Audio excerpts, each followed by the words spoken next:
Good morning students, मैं बिहार से chemistry lecture in central academy Gurgaon. Student, हमने जो लास्ट की क्लासेस थी या लास्ट की क्लास में था अपना लास्ट का जो लेक्चर था उसमें एरे वगैरह कंप्लीट कर लिया था और हमने बताया था कि इस पूरे लेक्चर में छोटे दो तीन बिंदु बचे हैं उनके बारे में हम आज पढ़ेंगे। ठीक है, तो आज का बिंदु हम चालू करते हैं।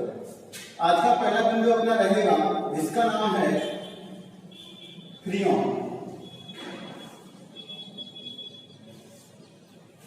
क्या टॉपिक रहेगा आज का अपना पहला बिंदु?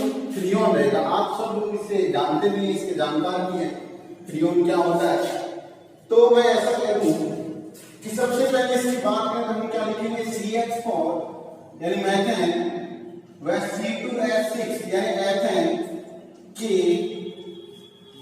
क्लोरो फ्लोरो व्युत्पन्न को फ्रियोन कहते हैं। फ्रियोन कहते हैं। देखो, सबसे पहले इसकी डेफिनेशन की चर्चा की, हमने डेफिनेशन की बात की।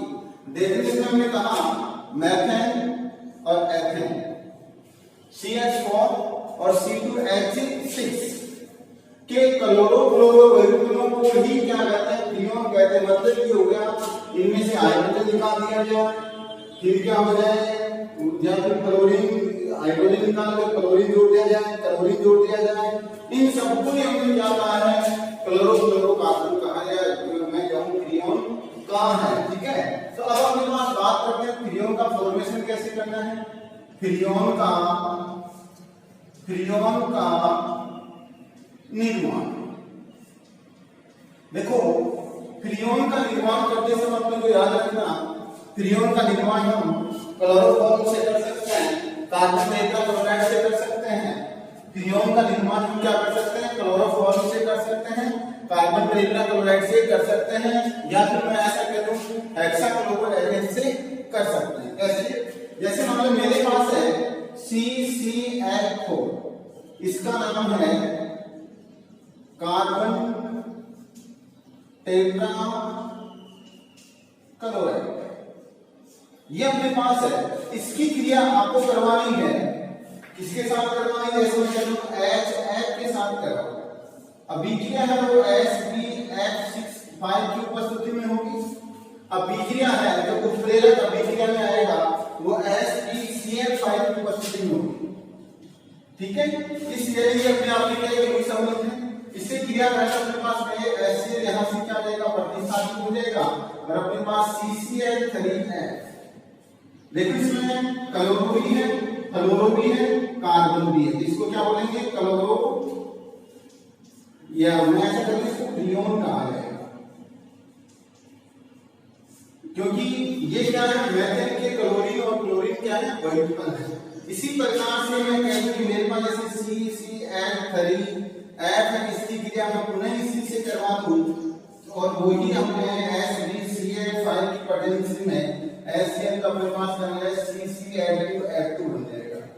ये भी अपने आप में क्या है, एक फ्रियोन है। ये भी क्या अपने आप में एक फ्रियोन है। अब फ्रियोन के आगे नाम क्या है इनके, वो हम इसके नोमेनक्लेचर में जानेंगे। लेकिन इससे पहले जैसे मैं ऐसा कहता हूं मेरे पास है C2CH6, कार्बन है 2 और क्लोरीन कितने 6, हेक्साक्लोरोएथेन। इसमें आप क्या जोड़ोगे, इसमें भी क्या जोड़ोगे आप, इसका क्लोरीन में क्लोरीन से क्रिया करवाएंगे तो अपने पास हम क्या लिखेंगे, 2HF के साथ क्रिया कराएंगे तो अपने पास बनेगा 2CH4F2 और 2HCl। ये भी अपने आप में क्या है, फ्रियोन है। तो मेरे कहने का अभिप्राय ये हो गया, आप फ्रियोन के निर्माण में आप कहोगे कि मैथेन व एथेन के जो क्लोरो या क्लोराइड है उनकी क्रिया HF के साथ SbCl5 की उपस्थिति में करवाने पर अपने पास फ्रियोन का निर्माण होता है। इन सब का निर्माण होता है। अब कई बार क्या होता है, इन शब्द में से अपने से कई बार पूछे फ्रियोन 1 का नाम सूत्र बताओ, फ्रियोन सूत्र लिखता है इसका नाम लिखो, तो हम अगला बिंदु पढ़ेंगे फ्रियोन का लवण व्यंजन। अगला को अपना क्या है, फ्रियोन का नामांकन करें। लीजिए अगला जो हम चालू करते हैं इसी में वो है फ्रियोन का नामांकन। हम लिखेंगे फ्रियोन का नामांकन, नामांकन, नोमेनक्लेचर ऑफ फ्रियोन। आज का जो अपना आज के इस टॉपिक में हमने पॉइंट डाला है फ्रियोन का नामांकन।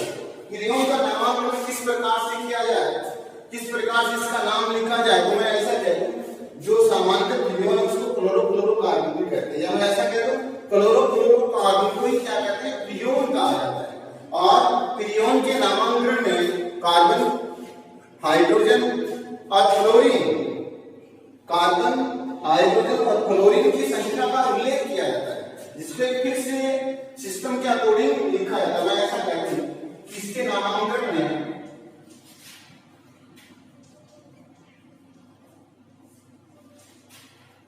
फ्लोरीन व हाइड्रोजन तथा कार्बन की संख्या, कार्बन की संख्या का उल्लेख किया जाता है। आता है इसे क्या हम लिखेंगे, याद रहे हम लिखेंगे फ्रियोन, नाम लिखते समय याद रखो फ्रियोन अक्ष वाई और जेड दबा लिखेंगे। इसे क्या लिखेंगे, फ्रियोन अक्ष वाई और जेड। अब देखो फ्रियोन नाम तो फिक्स हो गया, अपने को फ्रियोन तो क्या है, फिक्स है इसका नाम, फ्रियोन तो लिखना ही लिखना है। इसके साथ अक्ष वाई और जेड क्या है उनके बारे में अपने को लिखना है। देखो यहाँ है वो अक्ष बराबर है जो क्लोरोफ्लोरोकार्बन फ्रियोन के सूत्र में, फ्रियोन में आप लिखोगे फ्रियोन में उपस्थित कार्बन, कार्बन की संख्या, फ्रियोन में उपस्थित कार्बन की संख्या में से एक कम, यानी जितने कार्बन की संख्या है उसमें से एक घटाना है, जितना उतरा है वो अक्ष का मान आएगा। क्लियर। इसी प्रकार से y बराबर लिखोगे फ्रियोन की संख्या, फ्रियोन में उपस्थित हाइड्रोजन की संख्या में से एक अधिक ज्यादा, एक ज्यादा क्या लिखेंगे H+1, हाइड्रोजन में एक जोड़ दिया जाएगा, यानी जितने भी H है उनमें एक जोड़कर हम लिखेंगे तो क्या आएगा H+1। और Z बराबर हो जाएगा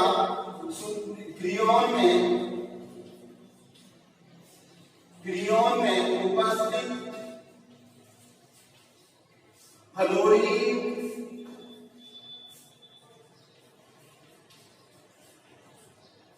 की संख्या। ये अपने पास याद रखना, अक्ष बराबर क्या लिखेंगे, फ्रियोन में उपस्थित कार्बन की संख्या, y बराबर फ्रियोन में उपस्थित हाइड्रोजन की संख्या में से एक ज्यादा, इन संख्या में एक का जोड़ करना है, यहाँ संख्या में एक घटाना था, यहाँ z बराबर क्या है, फ्रियोन में उपस्थित फ्लोरीन परमाणु की संख्या। देखो आप इसको चाहो लिख भी सकते हो, कैसे, फ्रियोन का नोमेनक्लेचर करते समय अपने को याद रखना, अक्ष के यानी फ्रियोन अक्ष वाई जेड के रूप में लिखेंगे इसको। यहाँ अक्ष क्या है, उपस्थित कार्बन परमाणु की संख्या में से एक कम, जितने भी कार्बन परमाणु है एक है तो उसमें से एक घटा देंगे 0, 2 है तो 2 एक घटा देंगे 1, यानी एक कम करेंगे। y है ऊपर यानी फ्रियोन में उपस्थित हाइड्रोजन संख्या में एक अधिक एक जोड़ा जाएगा, और z है फ्रियोन में उपस्थित फ्लोरीन परमाणु की संख्या। ठीक है, इस प्रकार से आप क्या कर सकते हो, इसका नोमेनक्लेचर में आप इन तीनों का उपयोग कर सकते हो। अब इन चीजों को अपने को उदाहरण द्वारा समझाना। किसके द्वारा समझाना है? उदाहरण द्वारा अपने को समझाना। देखो उदाहरण हम लेते हैं, एक छोटा सा एग्जाम्पल लेते हैं इसमें। देखो अभी हमने लिखे उसके आधार पर चलेंगे। तो देखो अपने पास एग्जाम्पल अभी हम बात करते हैं, जैसे अपने पास आ गया CCl3F।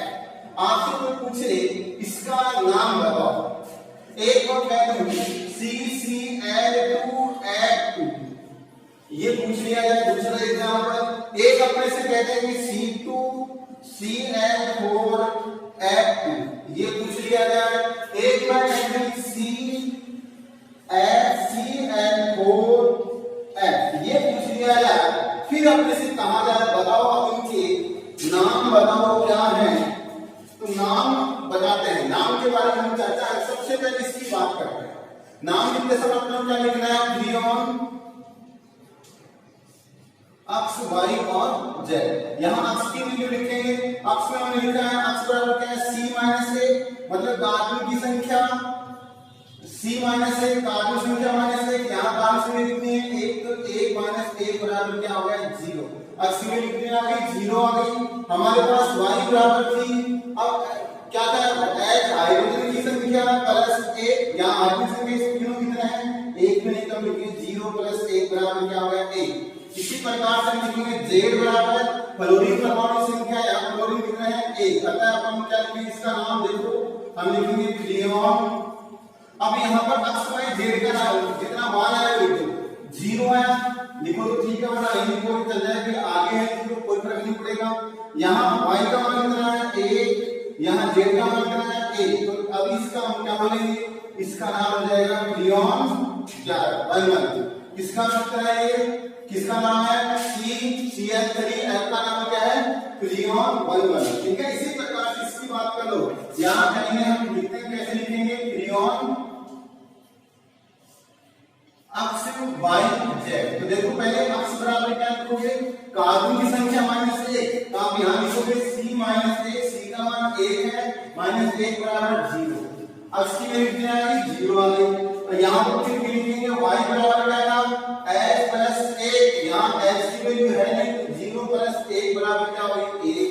फिर यहाँ हमारे पास y बराबर j बराबर क्या था? फ्लोरीन की संख्या, फ्लोरीन कितने हैं? 2 है। तो अब इसका नाम क्या आ जाएगा? हम लिखेंगे फ्रीऑन। अब देखो क्या लिखोगे? यहाँ इसका कितना है? 0 लिखो तो ठीक है, वरना कोई बात नहीं। यहाँ 1, यहाँ कितना है? 2। ये इसका नाम क्या हो गया? फ्रीऑन 1। इसका नाम क्या हो गया? फ्रीऑन 1 हो गया। इसी प्रकार से इसकी बात करो, यहाँ पर भी आप वही सिस्टम लगा लो। क्या लिखोगे? अक्ष की वैल्यू निकालो पहले, फिर y की निकालना, फिर z की निकालना, और अपने पास क्या है? फ्रीऑन अपने को लिखना है। अब देखो फ्रीऑन में अपने पास क्या अक्ष की वैल्यू क्या है? कार्बन संख्या -1। अब देखो C -1 बराबर C कितना है? 2 - 1 बराबर क्या हो गया? 1।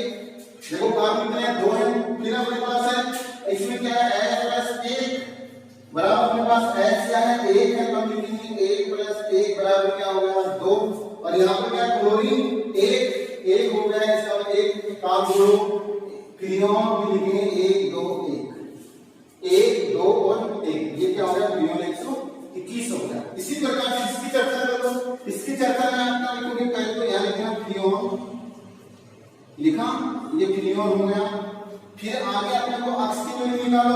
कार्बन संख्या में से 1 घटा दो, कार्बन की संख्या में से 1 घटा दो। कार्बन कितने? 2, 1 घटा दो 1।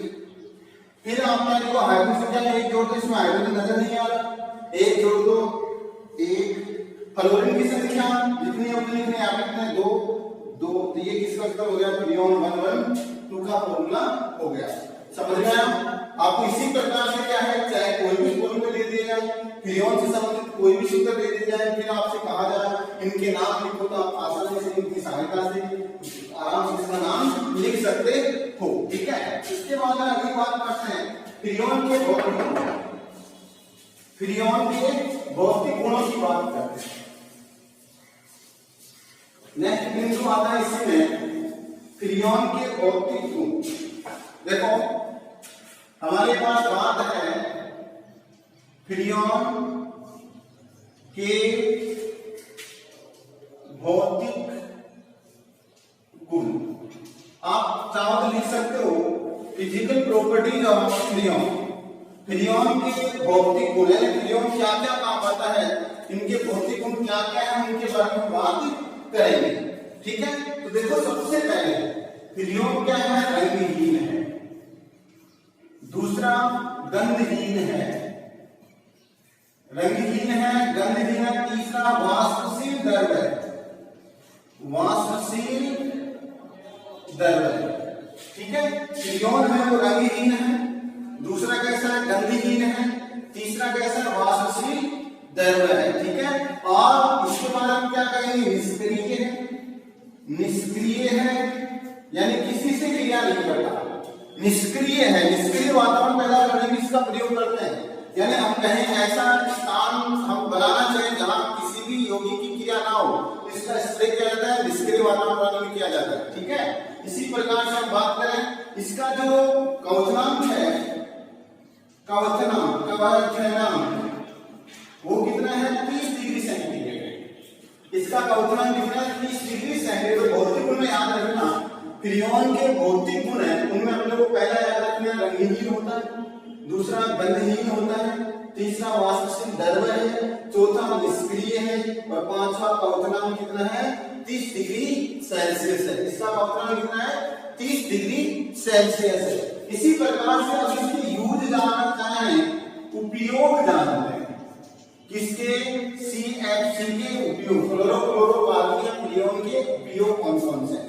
देखो उपयोग की बात करें तो सबसे पहला उपयोग देखो ये रहा, आपको स्पष्ट नजर आ रहा है, क्या लिखोगे, पहला उपयोग लिखोगे निष्क्रिय, निष्क्रिय वातावरण उत्पन्न करने में, वातावरण उत्पन्न करने में। पहला है निष्क्रिय वातावरण उत्पन्न करने में, या ऐसा करते। दूसरा अक्रिय विलाय के रूप में, अक्रिय विलायक के रूप में इसका प्रयोग किया जाता है। विलायक ऐसा है, अक्रिय विलायक के रूप में इसका प्रयोग किया जाता है। तीसरे की बात करें, इंपोर्टेंट है क्या कि ये क्या है, वातावरण को ठंडा बनाने का काम आता है। वातावरण को वहां पर क्या है, ठंडा बना देता है। जैसे कहते हैं एसी और फ्रीज होते हैं, एयर कंडीशनर और रेफ्रिजरेटर होते हैं, एसी और फ्रीज है, उसमें परशीतक के रूप में एसी व फ्रीज में परशीतक के रूप में, शीतक के रूप में इसका प्रयोग किया जाता है, इसका प्रयोग किया जाता है। सबसे इंपोर्टेंट बात यही है कि वातावरण को ठंडा बनाने में एसी और फ्रीज है, उनमें परशीतक का मतलब है वातावरण ठंडा होता है, टेम्परेचर को कम करना, वस्तु के टेम्परेचर को कम करने में इसका प्रयोग किया जाता है। अब इसको बात ये करें, इसके हानिकारक प्रभाव भी, दुष्प्रभाव भी है क्या कि जो CFC है, क्लोरोफ्लोरोकार्बन है, अपने वायुमंडल में विषैला प्रभाव डालती है। वायुमंडल का जो अपना एक रक्षा कवच है, एक परत है रक्षा कवच, ओजोन परत, जिसको रक्षा कवच बोलते हैं, उसका अपघटन करने में भी इसका क्या है, अहम योगदान है। ये क्या उसका अपक्षय करने में, उसको पिघलाने में, उस परत को कमजोर करने में इसका महत्वपूर्ण योगदान है। इसलिए ये हानिकारक भी है। और अगर मान लो वायुमंडल की जो ओजोन परत का अपक्षय हो जाएगा, अगर वो उसमें होल हो जाते हैं, तो सूर्य से आने वाली हानिकारक विकिरणें हैं वो सीधा पृथ्वी पर आएंगी और पृथ्वी पर आकर पृथ्वी की जो प्रजातियां पृथ्वी पर पड़ जाएंगी, जीवित हैं, सजीव हैं, उन पर अपना सीधा डायरेक्ट प्रभाव डालेंगी। जैसे मैं कहता हूँ ब्लैक बॉडी इफेक्ट है। इसके अलावा हम कहें कि अपने पास बॉडी का यानी त्वचा का रंग है ब्लैक हो जाना, त्वचा कैंसर है, ये सभी क्या है, उस ओजोन यानी पैराबैंगनी विकिरणों के कारण होते हैं। इसलिए ये जो CFC है इसका दुष्प्रभाव भी है। ये क्या करता है, अपने वायुमंडल में उपस्थित अपने जो रक्षा कवच या अपने जो क्या है एक सुरक्षा कवच का कार्य करने वाली ओजोन परत है, उसका अपघटन करते हैं। अगर उसका अपघटन हो जाएगा तो सूर्य से जो हानिकारक विकिरणें हैं वो सीधा पृथ्वी पर आएंगी और उससे क्या है, कई हानिकारक प्रभाव पड़ेंगे। ठीक है, इस प्रकार से हमें क्या होता है कि जो फ्रियोन के बारे में हम जो टॉपिक लिया था वो अपना एक छोटा सा टॉपिक है, वो पूरा हो जाता है। अब इसी में एक छोटा सा ले लेते हैं जिसका नाम है, इसी में छोटा सा बिंदु है जिसको हम लिखेंगे डीडीटी। सेकंड टॉपिक इसमें लेंगे डीडीटी। डीडीटी देखो फिर इसका नाम याद रखना कि कई बार इस डीडीटी का पूरा नाम पूछ लिया है, अपने से फुल फॉर्म पूछ लेते हैं। फुल फॉर्म ऑफ डीडीटी का आप याद रखना, डीडीटी का अर्थ होता है डाइक्लोरो डाइफेनिल ट्राइक्लोरो एथेन। इसका पूरा नाम याद रखना, अपने को क्या लिखेंगे पैरा वन को समझना। पहले क्या लिखोगे dichloro dichloro diphenyl diphenyl trichloro trichloro ethane. ये इसका क्या नाम है, पूरा नाम है। क्या नाम है, डाइक्लोरो डाइफेनिल ट्राइक्लोरो एथेन, इसका पूरा नाम। इसकी स्ट्रक्चर बनाना चाहें तो इसकी संरचना ये है, इसका सूत्र इस प्रकार से आया था। मैं पीछे बनाने के डिग्राम भी जा रहा था, इसकी स्ट्रक्चर भी जा रहा, सूत्र भी जा रहा था। जैसे मैं ये कहता हूं ये H यहाँ है, इसकी चार संरचना पूरी करनी है कार्बन की।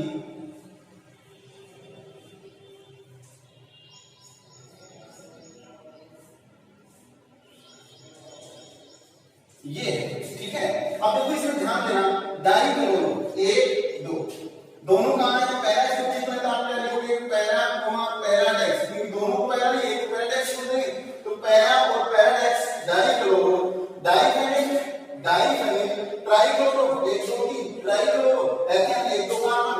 क्या हो गया एथेन, इसका क्या हो गया नाम हो गया। क्या बोलेंगे डीडीटी का पूरा नाम है पैरा पैराडेक्स डाइक्लोरो डाइफेनिल ट्राइक्लोरो एथेन। इसका संरचना सूत्र ये है, इसका निबंध इसका संरचना इस प्रकार से है। अब देखो इसका यूज क्या होता है।